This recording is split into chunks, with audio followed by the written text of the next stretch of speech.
guys? I'm Alex. I'm Jason. We're the Table Monkeys, and this is Table Talks episode 47. So this is where we talk about things usually arm wrestling related while watching our most recent practices, and this is a combination of two practices.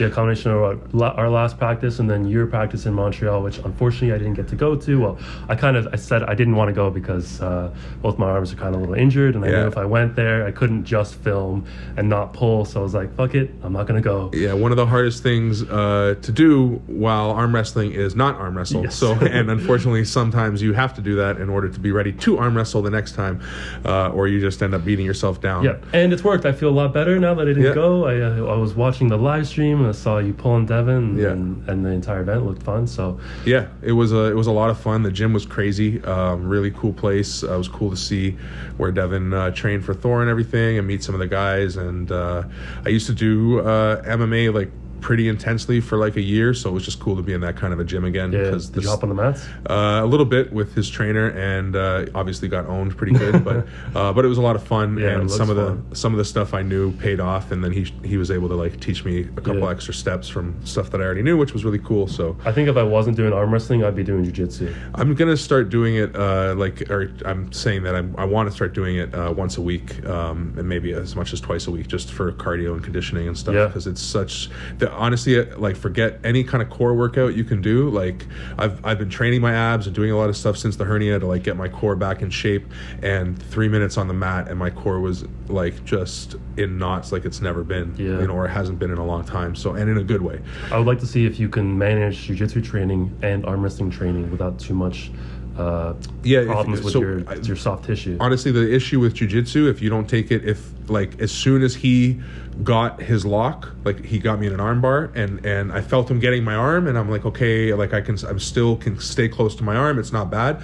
But as soon as he put his leg over my neck and I knew like he had the position, I just tap right away. Like I'm not gonna fight or force or try to save that position, and that's when you get fucked. Right. So again, it's about the ego. And it's about the ego. If you can roll in jiu-jitsu and just tap as soon as you know that he's got the position on you, which is really not hard in jiu-jitsu. It's a lot different than arm wrestling, because in arm wrestling I think you feel like you've got to weigh out a lot more, where in jiu-jitsu, like, he's got his whole body around one joint. You're like, there's one of who am I fighting? Fuck that. Right? Where in arm wrestling you feel like you're more in it maybe. But it still comes down to the ego. Put your body on the line and just like hold out for an extra 5 seconds before your arm breaks. Yeah, exactly. Which, when you're really in it, that's what you do. And then and you also like kind of want to, I think, train yourself to, like, some guys can hold locks, like they can just hold. Right. It's like the fucking John Jones held an arm bar. Yeah. Or was it a Kimura, I think? Yeah, somebody had it on him, right? Yeah. And he just like fought through it. Yeah. That's like, that takes conditioning and shit. That's not. But that's high level shit, and neither of us are looking to do that. Yeah, and we said this is supposed to be arm wrestling related, so we're gonna get back to the topic at hand. And we want to talk about some previous matches that have gone on, some very big ones, and then some matches that are coming up. Yeah, and I guess, I mean, it kind of revolves around, I mean, we're going to talk mainly about the matches, but it's also about sort of how people hype themselves up and what we feel might be appropriate or inappropriate, and is there a line, and should you try not to cross it. Right. Well, neither of those lines were crossed with Corey and Todd. I think those are both respectful people. Yeah, so that's going to be our first match. Yeah, Corey West and Todd, this is one of the matches that's happened that we haven't had a chance to talk about, and I agree. They were super respectful up until the match. Even like Michael Todd talking for Corey, he talked with a lot of confidence, but again, in a like, we're going to see what happens. I know where Corey's at and everything. So that's all understandable. And then how the match actually played out was, I mean, it was really interesting in reality. Like, it kind of maybe, he lost another round on fouls. So even though he was dominating that, I think it was round 4. Todd was dominating the round, but he lost on elbow fouls. So it wasn't as back and forth as the score led on to believe. But that first round, when Corey got his lane, it was like, holy shit. Yeah, I thought Todd could have possibly gotten injured from that pull, because it was so vicious and complete flash pin. Yeah, and Todd was in what seemed like a good spot for him, like where he's usually happy, and he just got like taken to the side hard. So which Michael Todd talked about later, how that was the lane. Like, if he knew if Corey could get to that lane, it was going to be like bad news for almost anybody. And then Todd's experience, showed up, and he was able to get a little bit deeper and a little bit higher, and just so much of arm wrestling is stopping people from getting where they want to get. That was really good to see his experience prevail there, because I think it's actually better for the sport that Todd wins. Yeah, because he's the lighter guy, the experienced guy, and you want to believe that the probably weaker experienced guy will beat the more powerful, bigger guy. Yeah, and as we talked about his match with I'm going to forget his name now. Who was he? Who did he pull? Corey? No, Todd. Zoloev? Yeah, Zoloev, right? Yeah, that's what I was going to say, but I didn't want to get it wrong. Anyway, his match with him, everybody was kind of like, Todd, what the fuck? Did you forget how to arm wrestle because you couldn't get to the strap? So it was, again, as you said, really nice to see that he made the right adjustment and then was able to pretty much own the match from there. Again, as much as they didn't talk a bunch of shit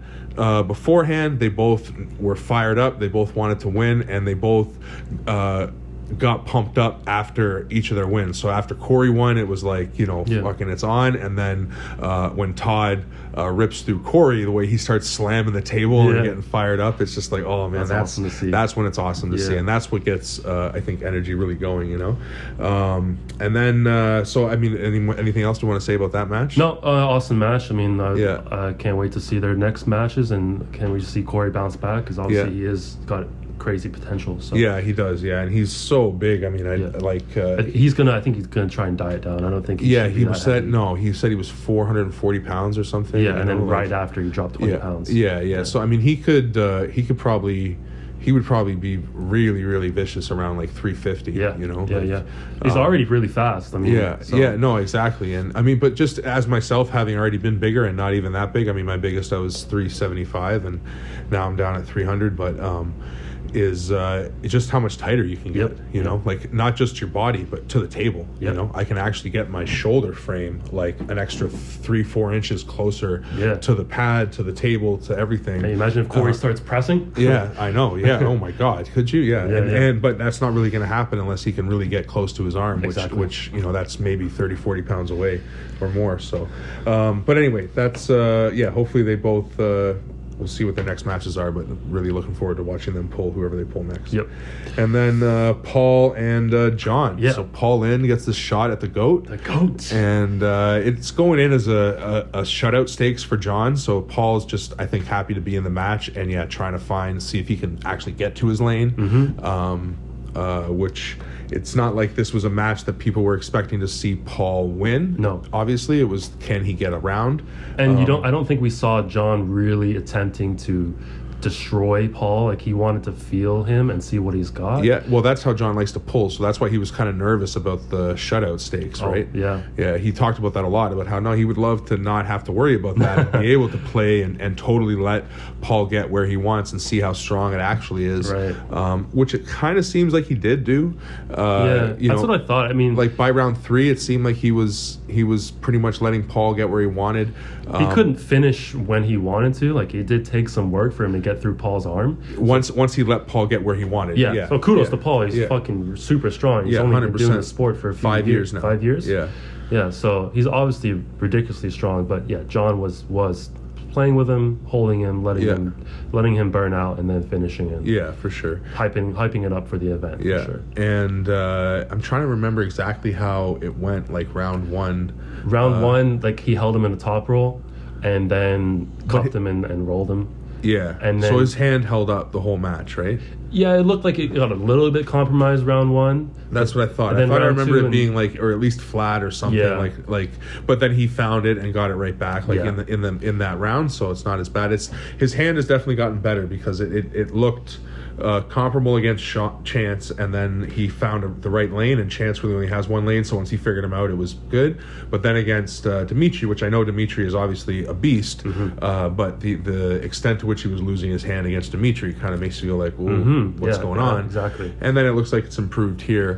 against Paul. But again, we don't know where Paul and Dimitri, like, what's the hand difference there? We don't know. I would assume and Paul Dimitri's being somebody who, I would assume so too, especially considering Paul is only 5 years in. Yeah. I'm assuming his weakness is probably his hand. Yeah. Like, not that it's weak, but in comparison to other people, or where his arm is. But yeah, again, super respectful from both of them. The way they Paul went is the most respectful, kind person in arm wrestling, and he was just super blessed to be there. You can see the smile on his face. I don't know if you every round did he you lost. see Arm TV was did an interview with him, and Travis was there, and Travis was talking about how Paul's going to cheat and he's going to do all this shit, and like he knew, like, it was almost like he knew Paul's not going to talk any shit, so he's going to talk some shit and try to get some hype going, because Paul won't get any hype going for himself. Like, I'm trying to make some money. God damn it, we got to hype it up. And that's, I mean, again, that's sort of the point of this, or one of the topics we want to touch on, is the idea of, like, how to ride that line, because you do want to do that to some point. You do need to hype things up and make things exciting, but bringing up Travis, like, you don't want to do what Travis did, where he said he's going to have a match with Michael Todd, and then it ends up being a match to see who can punch harder on a boxing machine. Well, I totally forgot about that. And it gets everybody so hyped up and so riled up and everything, and everybody forgot about it because it was just a stupid joke. But that hyping yourself up like that, it can be dangerous. It can be really dangerous. Bite yourself in the ass. Yeah, sure. and I know maybe it doesn't matter when 90% of the people in the sport love the sport no matter what. So they're going to be like, fucking Travis, it's fine, and they don't care. But as this sport grows, and as it becomes about people who are into it not just because of they love the sport and they want to arm wrestle every weekend and they don't give a shit, but they're people who don't even arm wrestle. They just like the sport of arm wrestling, or they like the characters in arm wrestling and that kind of stuff. I think antics like that become less and less effective, especially when State Kings becomes involved. Right? Yeah, and then when you add in the betting, which this kind of brings us to our next match here, where I think this is where it got a little ridiculous, was so Ryan Blue Bowen versus Lachlan. Yeah. And it was anybody who knew that it wasn't even close, but even then, Ryan did such a good job of bullshitting and pumping himself up and talking smack and talking about doing a whatever it was 50-kilo curl, and then when you actually see it in the video, it looks like absolute shit. It's barely even accountable for anything. And then Lucky's doing 5 kilos more, like concentrated, in control, like it's not a warm-up, but like with relative ease. Yeah, you can, if you know anything about weights and strength or whatever, you can clearly see from that.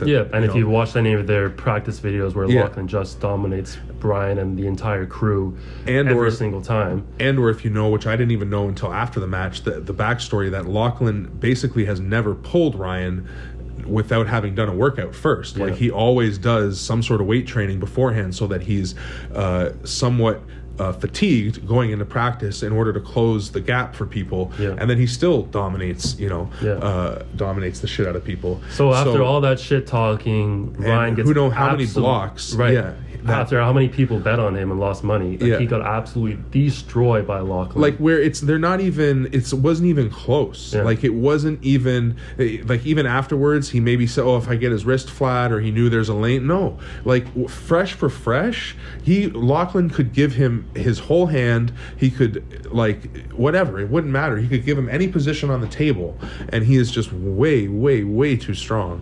Like, they're just not even close. Like, if Ryan really is number 2 and there is nobody else in Australia that's even close, which is possible. Ben I don't Carroll, know. I think. Yeah, maybe there's one other guy who's probably bigger than Ryan. Like, I'm not like trying to discredit Ryan too much here, but it's the extent of shit that he talked and the amount of blocks that he must have sold that. I just think, I don't think you can keep that pattern up too many times before people kind of get irritated with it, or where it falls apart.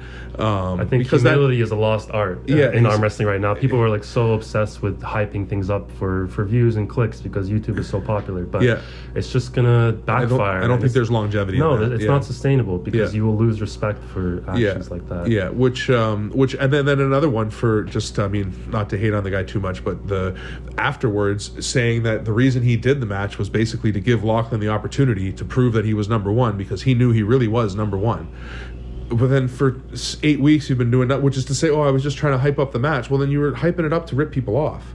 You know what I mean? Because if you really knew that you were going to lose, then you should have admitted that you're hoping to get a pin on him because you know he's that strong and you shouldn't be number one. Right. And we're going to make it a shutout stakes and you're going to do everything to get a lane and da da da da da. Yeah. And you bet that he, and then maybe egg him on to like give you the lane that you want or something. Like there's still ways to hype it up without trying to make it seem like you're some a phenomenon that's gonna do things that everybody who knows anything about what's going on can tell isn't true. And I just think that level of bullshit. I don't think it's sustainable. No. Like you said. Anyway, kudos to Lachlan because he looks great. Yeah, Lachlan Corey, that might be a crazy match. That would be a tough one. Just because Corey's so big. I know Lachlan's got a match scheduled. They said he's got a big one, and we're supposed to find out who. So anyway, whoever Lachlan pulls, if they're elite, it's going to be interesting because I think his strength levels are retarded. Like you see the weights that he moves, he's right there with a lot of the top guys. Yeah, and Ryan is freakishly strong. So if Lachlan is that much better than him, then it's something for sure. There's definitely a statement there. On to our next match. Speaking of freakishly strong, this is probably the most freakishly strong. These are matches that are now coming up in the future. So first match we're going to talk about is Mike Spoto. I was going to say Mike Aiello first. Yeah. The experienced arm wrestler, Mr. Beach Muscles. Everyone knows that guy. Yeah. Versus Eric Spoto, the kind of underground king of arm wrestling. Yeah. And Devon's his number one unknown should be the bench king. Yeah, the bench king. So and the way Devon talks about this, and this is true, this is definitely how Spoto kind of likes to do things, is he likes to show up on the scene and just kind of be like, oh yeah, I'm already the best at this, So when he broke the world record for bench press, it was only his second bench press meet ever. And so he's on works that. Works away. 5 plates on a jam press and shit like that. He's an absolute beast. Anyway, predictions for this match. I really think Spoto's style is going to be very hard for Mike Aiello to deal with. It's such a really strong drag hook. Yeah. And Mike really loves to get deep inside with his shoulder connected. Yeah. And I think he's just going to get ripped outside of his shoulder. Yeah. And flash pinned. Yeah. That's my prediction. Yeah, I agree. I think that... I don't think that there's a way to get behind it because of the way that Spoto drags. Yeah. And I definitely don't think that I don't think that Mike Aiello's arm is going to hold up at all against Spoto's drag. And I don't think Aiello can really adjust too much and try to top roll or if anything. He does top roll and it ends up in the strap, we've already seen how that works for Devon. And it doesn't work very good because Spoto, his drag is connected to his back, it's part of his back pressure. So he doesn't necessarily have to turn you in to drag you down. He can clearly post and back pressure through a lot. Yeah. So and he's getting ready for it. He does no arm wrestling, and with the numbers that he can push in the bench and just in the gym, his side pressure has got to be on another level. So I'm sure that if he can just at least hold center and then drop his body to the side, he's playing with a lot more weight than Aiello. Yeah. Other than the leverage advantage, and the experience. Yeah, right. But I agree with that for Aiello with the experience, but he is a pretty one-dimensional puller. Yeah, It's not like talking about the experience with someone like a Yanis or a Devon or somebody who has all the lanes and can kind of pull anywhere. Yeah. So, but Spoto as well. I don't think Spoto's got a lot of lanes. He wants to pull you towards him and then go to the side, and that's pretty much it. Yep. But he can do that with so much force. Still exciting match. There's going to be a ton of meat at the table. And think about that. Ton of meat, ton of drugs, ton of everything. I mean, the amount of everything that is going to be, the amount of horsepower on the table. Yeah, that's November 13th. So, is it November 13th? Yeah, same day as Pembroke. Same day as Pembroke. Wow, man. And then the next one is on the same day, not 13th, but is going to be December 11th. Yeah. So the first match there we're going to talk about is King of the Table. Yeah, King of the Table 2, brought to you by Larry Wheels and Core Sports and all that, all that jazz. But Larry's, this is probably his first real good match. Yeah, this he could win it. Yeah, not only could he win it, but it's the right opponent. It's somebody who is not an arm wrestler that's way better than him and smaller, or they're very even. They're strength wise, they're experience wise. Larry Wheels and Brandon Allen. So they're both former powerlifters turned arm wrestlers. Yeah. Maybe they still maybe Brandon Soto's powerlifting? No, just to like maintain some strength, Okay. but injuries and stuff. Right. That was it. So I think and he pulls with Spoto. He pulls with Spoto. That's his main training partner. Yeah, and maybe Derek Smith as well. I'm trying to think. I think it was 1,064 is his best squat, and I'm pretty sure that's in wraps. Like that's without a suit or anything. Oh, that's just no in suit, wraps. eh? Yeah, that's crazy. Just in wraps. So he's one of the very few people to ever like basically raw with wraps squat over 1,000 pounds. Yeah, and I don't know what his bench was. I think his total was 23 or 4. It was big. Total was big because his bench was 5. I think his bench was just under 600, and I think his deadlift was like mid-8s. Mid-8s? Yeah. So definitely very strong. Probably he's a beast. Probably a little bit stronger than Larry. Yeah. Maybe he was a bigger class, right? He's a 308 guy. Yeah. And super heavy, so a little bigger than Larry. So I bet his total was probably a little bigger than Larry. So I don't really have a prediction. I mean, I want to give it the edge to Larry. That's probably just because I've seen way more of his arm wrestling, and I know he's gotten better slowly over the time that he's been pulling. So I don't know anything about Brandon. I think that if I see, the thing is that I'm not seeing with Larry is I'm not seeing him learning a lot of like the martial art of arm wrestling. He's just like, they're just trying to get him strong in the lanes so he can just access all his strength. But I feel like if